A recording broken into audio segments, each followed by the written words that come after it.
Hi, my name's Phil. I like talking about politics, and in this video I like to discuss the latest on Tory party discipline, which is something of an oxymoron. As Sunak looks weak after not enforcing his position on the Privileges Committee, but then is seemingly let off by Boris Johnson ahead of the vote on Monday. What is going on? But first, if you'd like to be notified of daily news and politics, please subscribe to the channel. So let's begin with the news that Boris Johnson seems to have done Rishi Sunak a favour. He hasn't, of course. Johnson has done this for himself. But on Monday, MPs are going to be invited to vote on the Privileges Committee report. Awkward for Tory MPs because, you know, if they vote against it, they might be irritating some voters who are sick of Johnson. If they vote for it, they may be irritating others, especially party members, who may still support Johnson.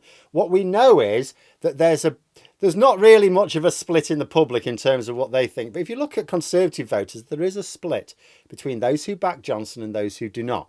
And it's like whichever way you go, you're going to annoy one group of these, but you need both groups to support you if you want to win the election, right? The best plan was just to stay away. Now, I've had a look. There isn't really much else happening in Parliament next Monday. Nothing that MPs would really need to be there. So any Tory MPs wanting to hide can easily just ring around, find some photo opportunity in their local area and pretend they're doing some constituency work. Rishi Sunak has given them the all clear to do so as well by issuing a one-line whip. Now, what's a one-line whip? Well, we often hear the term three-line whip, which means get your arse to Westminster and make sure you go through the right door when the division bell goes, or the chief whip will crush some extremity in a metalsmith's vice. A two-line whip means if you're about in Westminster, then we'd really like it if you could go and vote because we want to get a good showing.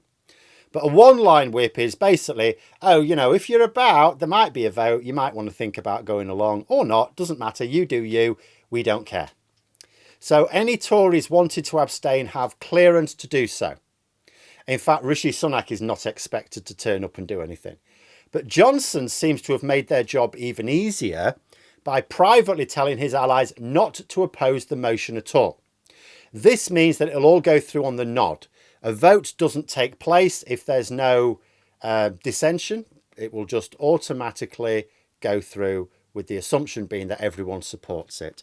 No vote recorded. Very much like Keir Starmer's motion to begin the proceedings, which nobody objected to, and therefore there was no vote. This will come as a welcome relief to Rishi Sunak because he is trying to dial down the tensions inside the party. But Boris Johnson isn't. He wants to pour gasoline on the raging Tory skip fire, so why has he told his supporters not to vote against it? Simply enough, he doesn't have any. Or at least he doesn't have very many. Boris Johnson likes to play the great inspirational leader, but he would look like a proper Charlie if the vote was carried out and about 10 MPs voted against it. And actually, that might be on the good side. There's only about 7 MPs have actually defended Johnson since the report dropped. That would be a clear voting record that Johnson's support had sunk to comically tragic levels. Imagine coming away from that vote. Yes, you might have a load of abstentions, but ultimately with about 7 or 8 MPs backing you, that's sad. He would look pathetic. Much better to tell his friends not to oppose the motion and pretend he would have had like 100 MPs backing him. Like a true narcissist, he is once again running away from consequences so that he can invent his own reality. That being said, there should still be a debate. That'll be interesting. Nadine Dorries is reported to be going in to have a rant about something. Should be entertaining, if nothing else. But although Sunak will be happy to hear this news, the situation is still pretty grim for him. Apart from anything else, what happens if there are hardly any Tory MPs there, but opposition MPs are out in force? The motion is amendable. That means Labour could cause some hijinks. They could amend it, I don't know, could they amend it to take away his pension or something? But they can amend it so that it says something different. I'm not sure if there is anything that they might reasonably amend it to that would be worthwhile, but if there was, the Tories are certainly allowing Labour almost free rein to do as they please. Also, Boris Johnson is going to be knocking out his first article in the Daily Mail tomorrow. it will presumably be a rallying call to his mates in the media and politics to set fire to the Conservative Party. Whatever it is, I will absolutely be reviewing it, either in a separate video or tomorrow's stream. I am definitely reading it and covering it. And Johnson is reportedly being paid a very high six-figure fee for his weekly columns. Nice work if you can get it. Hardly surprising, though. He was paid £250,000 a year for his Telegraph articles years ago. Now, with inflation of both the pound and Johnson's ego, because now he's a former election-winning Prime Minister, he will obviously demand a premium fee for his musings. And his musings are likely to be aimed at destroying the Conservative Party, at least unless it lets him back in charge again. But Sunak's got other troubles as well. I'd missed this, but someone pointed out to me there was an article in the Express last weekend reporting that Rishi Sunak had told Tory MPs ahead of this report dropping, he told Tory MPs that they will be disciplined if they criticise the committee. Now, I have to say, I've seen Jacob Rees-Mogg scaling back the level of abuse, but he still criticised it, as have half a dozen other Johnson allies. I've seen no reports of MPs being disciplined. Has Rishi Sunak fallen into fake ultimatum trap? The trap that all teachers and parents learn very quickly if they wish to succeed. If you threaten consequences, you must mean it. Otherwise, your authority is shot forevermore. As recently as this morning, Rishi Sunak had been insisting he'd still not read the report. If true, that suggests he's happy that the committee did its job well. That's fine, no problem. But he can still read the conclusions and actions and express a view on those. Don't take long to read those. He won't, of course, because he is utterly trapped. He doesn't have enough authority in the party to actually enforce discipline. His approach to party discipline is to play soothing music and hope the arsonists all fall asleep. Which is foolish, really, because some of those Johnson allies, I mean, they're not going to be MPs after the next election anyway, for one reason or another. So they're as good as opposition MPs right now anyway. They're totally out of control. You might as well put them on the opposition benches by withdrawing the whip. What's the harm? Show a bit of steel to those who do intend to remain MPs, because there are some Johnson allies who want to be an MP after the next election, who are waiting to pounce to be part of the group that reshapes the future Conservative Party. Can't do that outside Parliament. A threat to withdraw the whip from someone who wants to still be an MP after the election. That is a powerful threat, and it will absolutely work on them. In not doing so, Sunak has exposed his lack of grit, because it's only a few.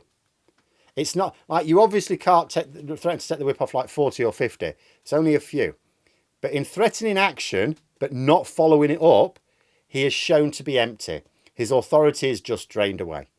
After all, if he won't act against 2 or 3 rebels, and that's all it would have taken, how is he going to cope with a rebellion of dozens? He won't, of course. His plan is to hope no such rebellion on any matter materialises. And all of this is just another case of Sunak trying to put out fires while no long-term campaigning is possible. Sunak must have hoped that he could put most of the divisions of the party to bed after becoming Prime Minister, get the protocol sorted out, get the Priviliges Committee inquiry out the way, look like a problem solver instead of a problem causer, as Boris Johnson was, and work on a strategy for the election. Instead, it just never stops. The Conservative Party is in perpetual meltdown. If it's not the collapse of public services, it's the economy. If it's not the economy, it's Boris Johnson hitting the self-destruct.